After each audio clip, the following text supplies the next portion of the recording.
Awak ni suruh sipas ke? Allah. Ni pakai kabel kot ke ni? Aduh. Dah gini dek.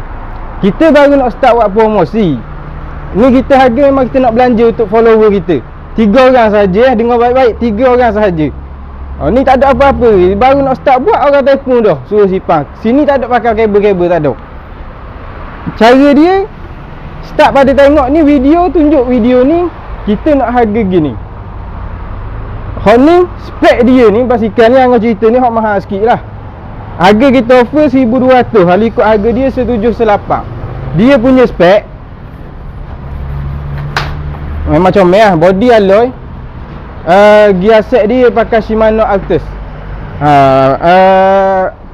Shifter dia Shimano Altus.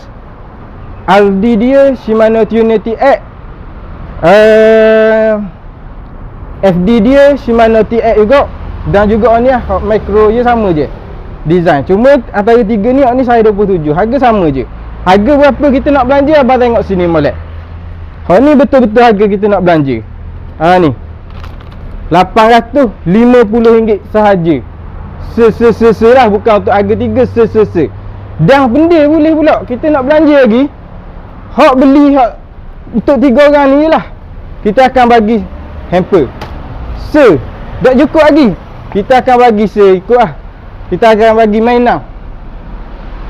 Antara salah satu ikut lah. Se ke untuk anak-anak. Tak apa, kita belanja satu lagi. Dan juga akan dapat satu lagi hadiah duit raya daripada kita. Berapa nilai tu abang tengok sendiri lah kalau abang mai beli.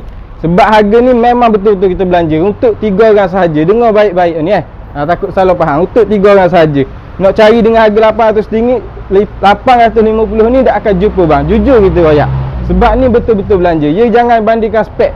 Ada je hak lain-lain pun nak mari, jemput je mari. Sebab ada je harga kita offer saya. Ni saya 29. Saya 29, harga hak serendah RM399 pun ada kat kita. Hak kita nak cakap ni hak offer ni. Baik. Kat kita tak ada pakai kabel-kabel. Nak telefon suruh sipang apa dulu tak ada. Mari je. Start pada ni, tengok video ni, save. Mari tunjuk ke kedai. Baik. Kacau. Jelas dah lagi. Tak jelas nak buat sekali lagi.